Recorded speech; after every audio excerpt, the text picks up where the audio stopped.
Hey, friends, welcome to the PR Bunker podcast. As you all know, I interview folks from all walks of life, backgrounds, mostly around communications. And as you all know, I do work in the mission driven space. And I forget how long ago, but months ago, I met my friend here you see on the screen, Leah Lowry, executive director and co founder of the Climate Initiative, doing incredible work.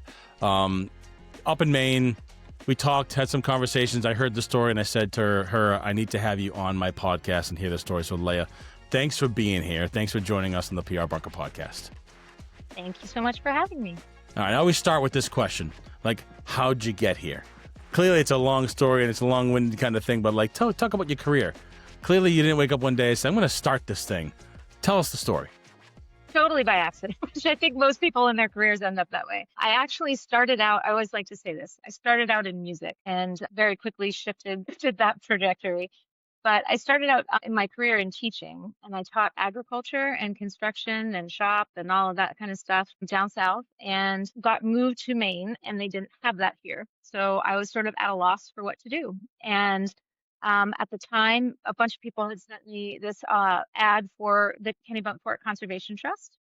And I started teaching young kids, which kindergartners scare me a little bit, but I did it anyway. But I taught, I always say taught 0 to 104, but we didn't turn you away if you were 105.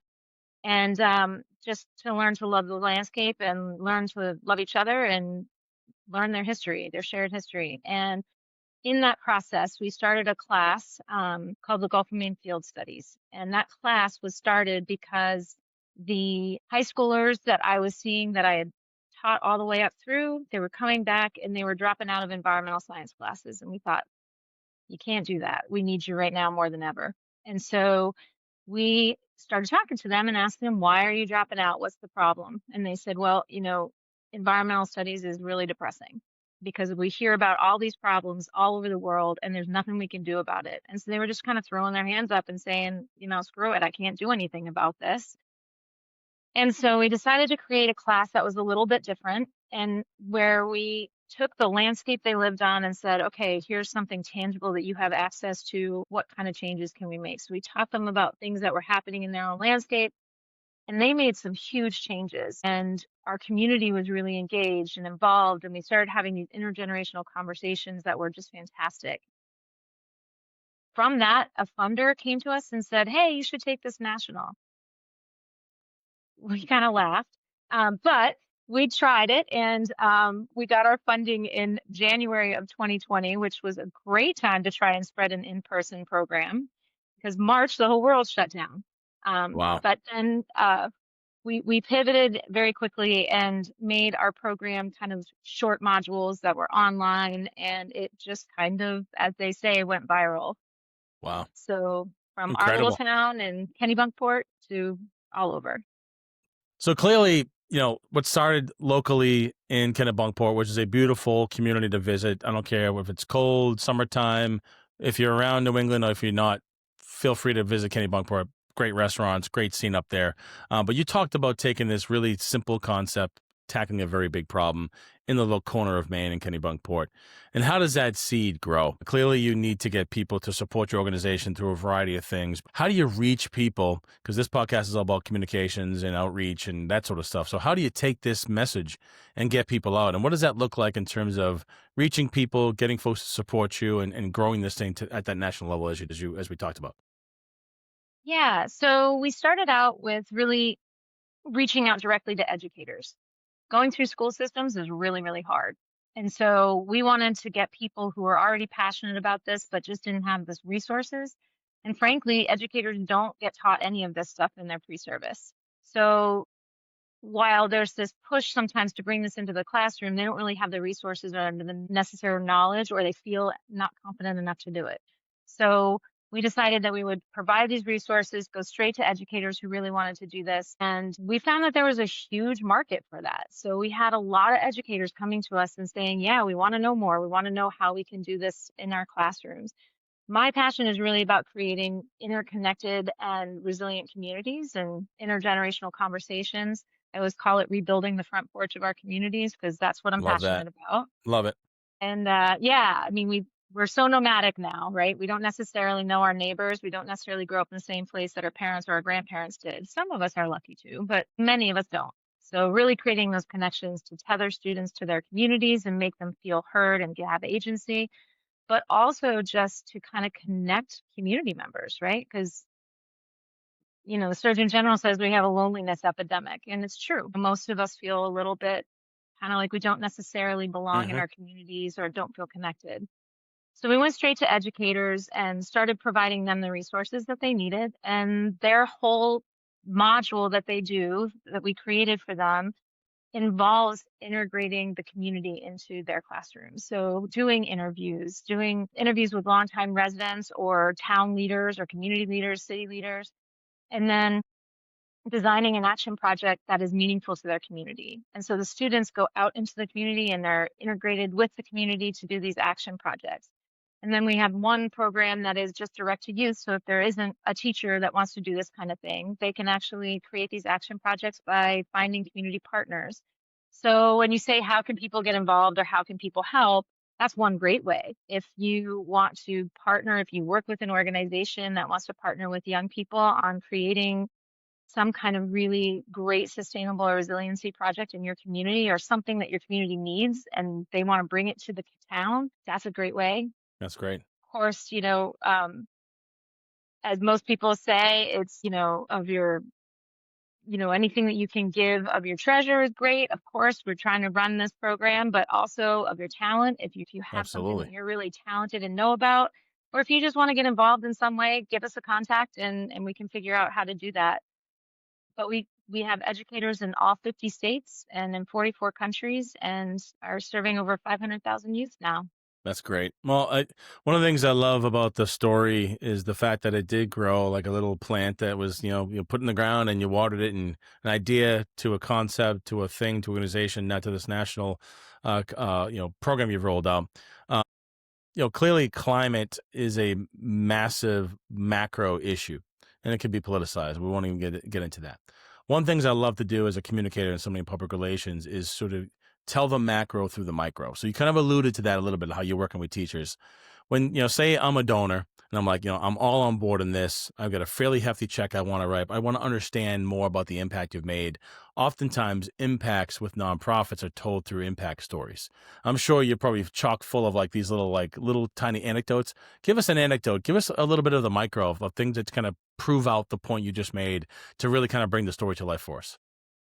Yeah, absolutely. We have an action map actually that shows all the projects that have been turned into us. It's not all the teachers that we've served, but it's teachers who have chosen to tell us their story. And we're really trying to collect more of those. But we have like a teacher in Seattle that their community problem was really food insecurity. And so they learned about regenerative agriculture through our learning lab. And then the students designed a community garden that they donate all of the food to the food insecure. And that was their action project. And then you want to talk about really serving a community need and connecting our food systems to what's happening around us is that was fantastic. Another one in Kentucky, this was middle schoolers. The kids decided that they wanted to have solar panels charge their computers every night at the school. We were here in the middle of coal country and they got it passed. They went and petitioned and went to the superintendent. They did a whole Wow. presentation. The class did a presentation and they got solar panels for all the schools to charge the computers at night. They also did a wonderful fast fashion thing. So they were studying the kind of the climate impacts of fast fashion and they collected a bunch of clothes. They had a sale in their cafeteria. They had information on how to repair clothes and that kind of thing so that people knew. Incredible. And they also had information about fast fashion and why it's a problem. And then at the end, they donated all the clothes that were left to a women's shelter and to a homeless shelter. So again, connecting that community need with information so people understand why it's impactful to them and why they should care. That's Because great. most of us are looking at this on this global scale. You're right. And it's a huge mountain. And I always say, like we got to link arms together to climb that mountain. We can't just be one person at a time. Yeah. Years ago when I was a kid, my old man would take us hiking and we'd be like complaining about it. He'd be like, it's just one section of the trail at a time, boys. And we just and that's what this is about, right? It's about you and multiple trails Seattle, Boston, down there, whatever, it doesn't matter. I mean, all these little anecdotes kind of roll up to the macros. Clearly, this idea, and the work that you're doing must make you proud. I mean, this is kind of incredible work to see these little middle school kids come up with this thing. But there's it's scalable and you have scale, but like what's next? Clearly, you need fundraising. So if you got some bucks out there looking to drop a couple $1 million on these folks, please do so. Like today, passionate about getting involved, please do that. But like what's next? I mean, clearly somebody with your caliber and talent and thought process and empathy toward an issue doesn't plant the seed and just let the thing grow. You're probably planting multiple seeds and looking at other things. So, current initiatives you want to share, stuff that's pie in the sky, but you're looking towards. I mean, what's next for the organization? Yeah, I think one thing we'd love to be able to give small grants and then have a summit where the students come in and they're able to like really present what they've done in their different communities. They can connect to each other, figure out new ways to inspire each other, and we can give them something to really continue those projects because most of this is just teachers trying to do it on their own. And so if we can provide any kind of funding for that, that we want to have that kind of funding in our system that we can then re-grant it out. So that's one thing that we're really looking to do. And then another thing is really working with pre-service educators because nobody's really doing that. Not a lot of people are doing that. You think about educators once they're already matured and into the classroom, but how great would it be if they know what is going on and how to teach it and how to really do it effectively with community engagement and place-based learning? If we can teach that when they're just starting out and they're passionate and they have all the dreams in the world and then nothing's going to stop them, that would be amazing. So I Sure. think pre-service is huge and then really expanding our international reach. Got it. Love that. So what do you love about the work from a personal perspective? I love seeing the connections between adults and youth. It's such a rarity. And I think in the past, those kinds of things happened through different organizations or churches or things like that. And we all know like not as many people are doing a lot of that stuff. And we were live in a really fast paced world. But when you get these kids in a room with adults, the kids just rise to the occasion. They lead, they can talk, they can listen. And then they're not political, right? They're apolitical beings, really, in our minds. Even if they are political, we don't see them that way. And I always say if I start a conversation and I walk into a room, somebody's going to size me up the way I look, the way I talk, Mm-hmm. where I'm from, what I do for a living. They're going to Mm-hmm. decide what I'm going to say before I even open my mouth. And it either opens or shuts down the conversation before it starts. But with students, they can do this in this way that just opens up the community. And we've seen it happen where community members are blown away by these youth, and you've seen them come to tears in conversations and just say, I had no idea how much this meant to you, or these kids are my hope and passion now because we need to do better and we need to do it together. And that That's to great. me is creating community. That's great. Clearly, the work inspires the work, right? And you had an idea which sparked this whole thing. But what are the other sort of things that sort of circle your life that inspire this mission you've carried? You're carrying this flag through this battlefield that's politicized and in the media, and you're like, I see the faces of the kids. Maybe it's the kids that. So what are those like intangible things that just inspire you to like get up on the tough days when you know it's going to be hard and you're looking for funding and you're asking and you're just trying to banging your head against this brick wall that's behind me? Now what why do you get up every day to put the shoes on, put the boots on, and get to work? What inspires you? What inspires me is the work inspires me, really. It's all of these people who feel like they're siloed and separate and that they don't have any power, and seeing them realize that they do when they interconnect and lighting those little grassroots fires everywhere. That's what gets me up in the morning. I was lucky enough. My dad is from Southwest Virginia, and I was lucky enough to have that carport where I learned my family history. And I always joke that I learned the soundtrack to my life because it's where I learned all the music I listen to now. And I think I always felt this really strong connection to community. And that's a really where my dad is from is a really poor community. It's struggling. And I just the more that I can connect people in their communities to serve themselves, to do what they need to do, what they see is right. It's that bottom up movement and really watering the ground so that they can grow. To me, they're doing the work. And that just it fills my heart to see it happen and to see these small communities or cities or whatever taking on these projects and doing it because they want to make their communities better and they want to work together in a better way. Love that. Yeah, I call that kind of feeling that professional equity. Now, we all get paid to do a job, but there's just this equity that you get out of working with mission-driven organizations, doing the work that you do, right? Seeing the faces of the kids or the ideas or just the spark that they've created that turned into something that's impacting the environment in a positive way or helping other people. So that's fantastic. So I always throw a couple like curveball questions at people that I interview. So, but it's fun. It's all fun. If you weren't doing this and somebody else was doing this job, what would you do? For me, before you answer the question, like I always say a couple things: middle inside linebacker for the New England Patriots, or the guy that created Amazon, right? But like, what else are you passionate about other than your obviously Kennebunkport and home and your family in this organization?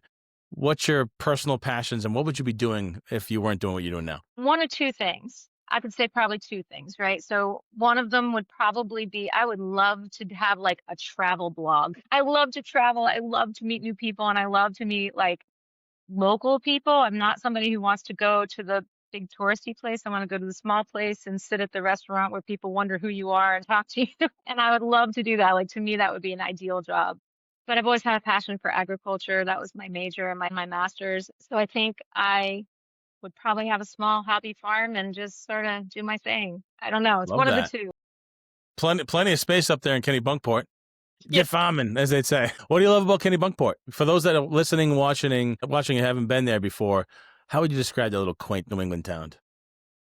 So when we moved here, I remember driving through Cape Porpoise and just the docks and the fishermen and the lighthouse. Just, I absolutely went, oh yeah, no, this is my small town. It's just beautiful. And then I was lucky enough to work for the Conservation Trust here. So I got to know the history really, really well and the trails. And I think there's just a little bit of everything. You got a little bit of ocean, you got some food, you got some woods, you've got a little bit of everything other than the mountains. I miss the White Mountains.